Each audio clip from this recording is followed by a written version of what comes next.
افغانستان کے وزیر خارجہ مولانا امیر متقی خان کا روزانہ ہمارے دیش میں شاندار استقبال ہو رہا ہے۔ ملک کی مختلف تنظیموں میں، مختلف اداروں میں ان کو بلایا جا رہا ہے، وہاں ان کو سمانت کیا جا رہا ہے، ان کا لیکچر کرایا جا رہا ہے، مختلف گروپ سے ان کی ملاقات ہو رہی ہے اور طالبان رہنما کی ہر ایکٹیویٹی کو میڈیا میں نمایاں طور پر جگہ مل رہی ہے۔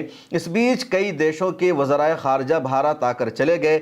دیش کے وزیر خارجہ ایس جے شنکر سے ان کی ملاقات ہوئی، پریس کانفرنس ہوئی، لیکن نہ تو میڈیا میں کسی کو جگہ ملی، نہ عوام کو پتہ چل سکا۔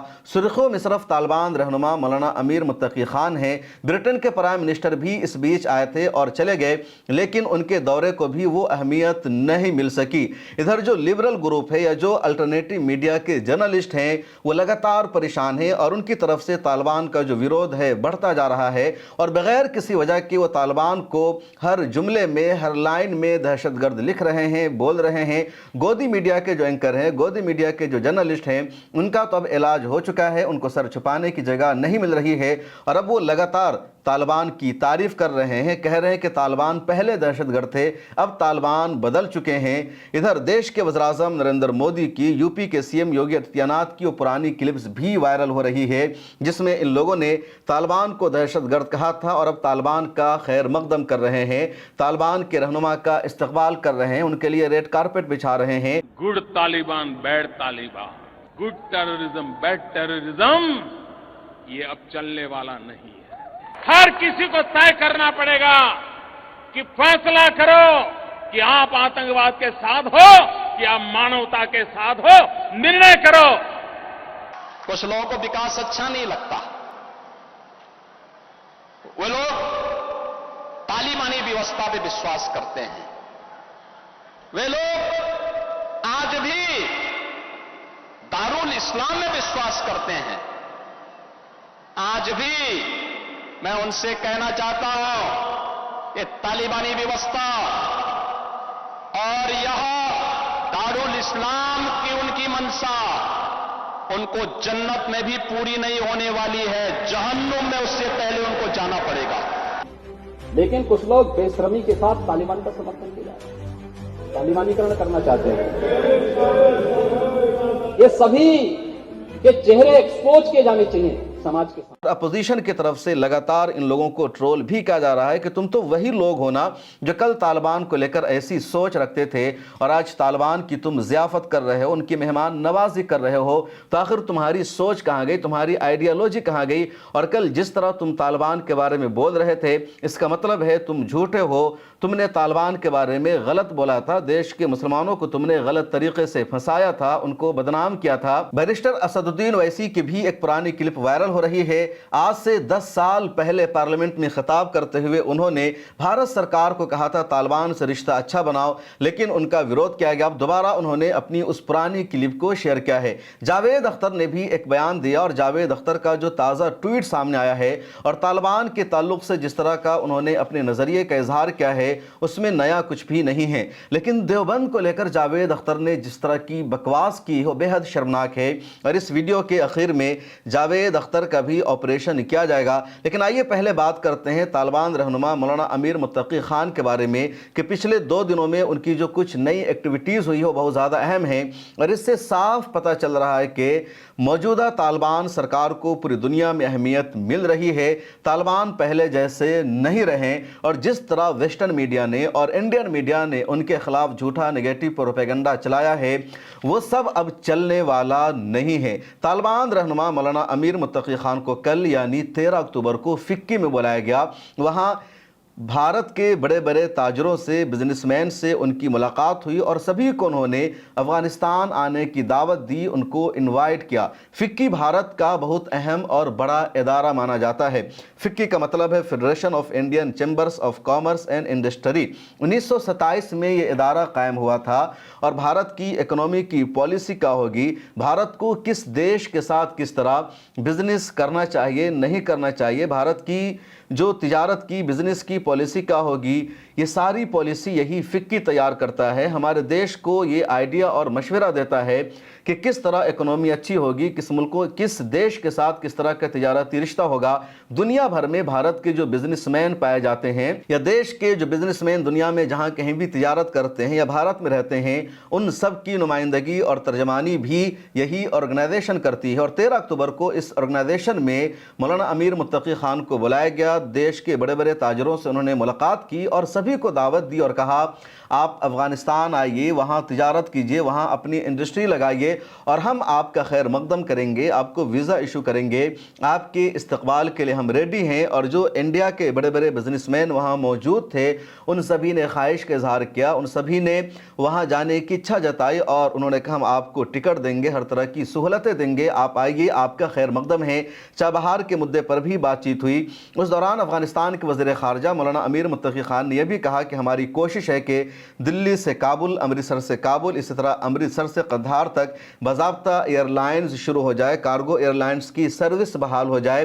اس کے علاوہ جو دوسرے راستے ہیں افغانستان تک تجارت کے، وہ تمام راستے بھی کھول دیے جائے تاکہ افغانستان اور بھارت کے بیچ میں تجارت کی شرح بڑھ جائے۔ اس وقت افغانستان اور بھارت کے بیچ میں جو تجارت کی شرح ہے وہ $1 بلین سے زیادہ ہو چکی ہے۔ افغانستان رہنما نے یہ بھی کہا کہ ہم پر الزام لگایا جاتا ہے کہ ہمارے یہاں امن نہیں ہے، سکون نہیں ہے یا ہمارے لیے یہاں مواقع نہیں ہیں، جبکہ سچائی یہ ہے کہ ہمارے یہاں امن ہے، سکون ہے اور اب ہمارے یہاں کسی طرح کا کوئی حملہ نہیں ہوتا، کسی پر کوئی اٹیک نہیں ہوتا۔ جب ہم نے کابل میں انٹری کی تھی سال 2021 میں اور کابل میں 70 لاکھ سے زیادہ کی آبادی پائی جاتی ہے، لیکن ایک قطرہ بھی کسی کا خون نہیں بہا اور پرامن طریقے سے ہم نے کابل کا اور پورے دیش کا کنٹرول سنبھال لیا۔ مولانا امیر متقی خان نے اپنی گفتگو میں یہ بھی کہا کہ دیکھیے جو ہمارے یہاں کی کرنسی تھی، افغان کرنسی، اس کی ویلو بہت ڈاؤن تھی۔ $1 کے مقابلے میں افغان کرنسی کی ویلو 130 روپیہ سے زیادہ تھی، لیکن پچھلے 4 سالوں میں جس طرح ہم نے افغانستان میں کام کیا ہے اس کا نتیجہ یہ ہوا کہ اب $1 کے مقابلے میں افغانستان کی کرنسی کی ویلو 66 روپیہ ہے اور یہ انڈیا سے بھی ان کی اچھی ویلو ہو چکی ہے۔ آپ گوگل کر لیجئے، اس وقت $1 کے مقابلے میں انڈین روپیز کی جو ویلو ہے وہ 88 روپیہ کچھ پیسہ اور افغانستان کی کرنسی کی ویلو ہو چکی ہے $1 کے مقابلے میں 66 روپیہ۔ تو افغانستان کی جو معیشت ہے اچھی ہو رہی ہے۔ کیا کچھ وہاں کل طالبان رہنما نے کہا، کچھ باتوں کو آپ خود سن لیجئے۔ افواج داخل ہوا تو کابل کا جو بڑا شہر ہے اس کا 70 لاکھ لوگ وہاں پہ زندگی کر رہے ہیں، اس میں ایک قطرہ خون بھی نہیں پھیلا۔ وہاں پہ سابق صدر اور وزراء اور کمانڈرز وغیرہ وغیرہ سب تھے، لیکن کسی ایک کو بھی نقصان نہیں ہوا، ابھی تک نہیں ہوا۔ تو اس وقت کا جو تجارت والے لوگ تھے، تجارت پیشہ لوگ تھے، حکومت میں کام کرنے والے تھے اور سیاستدان تھے، سیاست مدار تھے اور انجینئر ہو، ڈاکٹر ہو، ماسٹر ہو وغیرہ وغیرہ، اس وہی حکومتوں کا 5 لاکھ لوگ ہمارے ساتھ ابھی بھی کام کرتا ہے۔ اور افغانستان میں ایک بڑا مصیبت جو تھا وہ منشیات کا تھا۔ یہ 20 سال جب امریکہ وہاں پہ تھے تو ہمارے 40 لاکھ جوان نشے پہ مبتلا ہوا اور افغانستان سارے دنیا میں سب سے بڑے مملکت بن گیا منشیات کے کھشت اور قاچاق کے بارے میں۔ لیکن ابھی ہم نے کس پر بھی پابندی لایا اور تجارت پر بھی اور استعمال پر بھی۔ 1,20,000 سے زائد لوگ جو نشے سے زیادہ متاثر تھے، ہم نے اس کا علاج بھی کیا، اس کے لیے کسب و کار بھی سکھایا۔ فکی میں تاجروں اور بزنس مین سے ملاقات کے بعد یہاں شاندار خیر مقدم ہونے کے بعد طالبان رہنما نے جو افغان مہاجرین ہیں ان سے بھی افغان ایمبیسی میں ملاقات کی، بات چیت کی اور ان سب کو کہا کہ اگر آپ کو یہاں کسی طرح کی دقت ہے، کوئی پریشانی ہے تو آپ ہمیں بتائیے، ہم بات چیت کریں گے وزیر خارجہ سے اور آپ کے مسائل کا تذکرہ کریں گے۔ افغانستان آپ کا اپنا وطن ہے، حالات بہتر ہو چکے ہیں، اب آپ وہاں آئیے اور وہاں رہیے۔